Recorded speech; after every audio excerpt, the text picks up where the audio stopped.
Don't get confused by people's words and ability to quote scripture and claim to hold the gospel of Jesus Christ.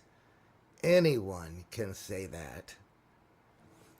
You will know them by their fruit. They can fake it just for a little, but it always shows. It always reflects. Especially when there is any type of disagreement, it comes out. Never, ever fails. Ever. Never. It doesn't. You know, Jesus said, beware of false prophets who come to you in sheep's clothing, but inwardly they are ravenous wolves. He did not say beware of demons or pagans. He said, beware of those who look like sheep. You will know them by their fruit. I know I keep repeating that, but it's so important to understand that because their fruit will present humble love, kindness, joy. Even when they're holding one accountable for false doctrine, they will still do it with love and a manner of uplifting. They're never condescending, never pride. It's never filled with pride, never slander, filled with self-control. But remember, Jesus did not say we beware of demons or pagans. He said beware of those who look like sheep. That means not every person who appears godly is truly godly. Not every smiling face is sincere. Not every kind word is born from love. The greatest threats to the body of Christ do not always come from outside the church, but from within. See, the enemy is a master of disguises. Some of his most destructive work is carried out by people who pretend to be righteous, but whose hearts are saturated in pride, saturated in self-gain, self-exaltation. Me and the Father are one type attitudes. Manipulation, claiming to carry the gospel of Jesus Christ, but what they really carry is the gospel of self. See, discernment is not suspicion. It is spiritual clarity. It is the ability to see past the charisma, past the charm, past the religious language, past the spitting of scripture. It is the ability to peer into the fruit of a person's life. Jesus told us that we will know them by their fruits, not their words. See, a wolf does not devour with teeth first. It gains access through flattery, through false humility, through subtle manipulation, through twisting scripture. It builds trust before it betrays. Oh boy, does it. See, Judas walked with Jesus, listened to his teachings, served in his ministry, and even handled the money bag. He looked like a disciple, but in his heart he had already agreed to sell Christ for silver. He was trusted, but he was never transformed, and Jesus knew it. He never reacted emotionally. He never exposed him prematurely, but he never entrusted himself to him either. That is why the wisdom is what we must walk in today. See, many believers are spiritually entangled with people who do not truly walk with God. They are yoked to emotional vampires, religious actors, carnal advisors who masquerade as brothers and sisters in Christ, but are sent to distract, sent to delay, sent to divide. These individuals speak peace but sow discord. They often encourage, but they stir confusion. They carry Bibles, but leave behind bitterness.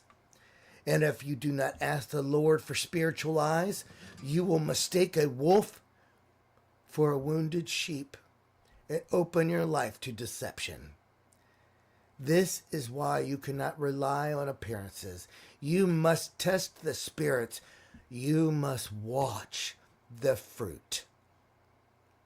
You must be led by the Holy Spirit, not emotions, not by how they say scripture, not by who they say that they carry, not by pity or history. See, false brethren, they are not always obvious at first. Sometimes they are family members. Sometimes they're ministry partners. Oh boy, do I understand that. Many of you that have been with me for the last 2 years know they're not always obvious. They can be a ministry partner. Sometimes they are the ones who cry the loudest during worship, but are secretly living in rebellion. Paul warned the early church in 2 Corinthians 11 that Satan masquerades as an angel of light, that his servants appear as ministers of righteousness. So when someone tells me they are one with God, but their fruit reflects otherwise, sure, they may be one with God, but they're one with the God of this world. And they believe it. See, that's how Satan works. He deceives even the ones that are aligned with him. This is what happened to Muhammad. You know, the whole Islamic faith was founded on an angel visitation in a cave with Muhammad. See, Muhammad claimed that he had a visitation from Gabriel, but what he truly had was a visitation from an angel of light. It was Satan masquerading as angelic. See, this means deception will look anointed. It will sound spiritual. It will use scripture better than most. Matter of fact, the ones that spit the most scripture should raise the highest red flags as they are trying to prove something. Something they cannot prove because their fruit reflects otherwise. But just remember, they will always produce confusion. Always produce confusion. Always produce compromise, strife, division, and decay in the ministry. Remember these words. We have had many that have come through our ministry, and when they operate in the chat, they will use scripture, sometimes use it better than most. But what happens? Division, confusion, decay. Some of the most dangerous people in your life are not the ones who openly oppose you, but the ones who pretend to support you while slowly draining your discernment and steering you away from the narrow path. You must come to a place in your walk where you are more loyal to the truth than you are to relationships. You must be willing to separate those who refuse correction. Remember that. Those who walk in compromise that seem to be all holier than thou will always refuse correction. They are incapable of being held accountable. Those who are truly walking with the Lord, they will accept correction. They will admit when they're wrong. But the enemy, masquerading as an angel of light, will always refuse correction, will always reject accountability, will always turn the table and blame you for their very error. And they will trample on the grace of God. See, the Bible says, do not be unequally yoked with unbelievers.